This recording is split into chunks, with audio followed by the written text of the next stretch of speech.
అందరికీ నమస్కారం అండి. Welcome back to my channel Hare Rama Hare Krishna vlogs. ఇక్కడ మీరు చూస్తున్నారు కదా వినాయకుడిని ఎంత సుందర సుమనోహరంగా ఉన్నాడో.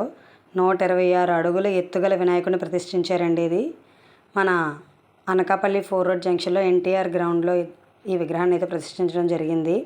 So entry ticket 25 rupees. ఇది 9 డేసే కాదు, ఇంకా ఎక్కువ ఉంచుతారు.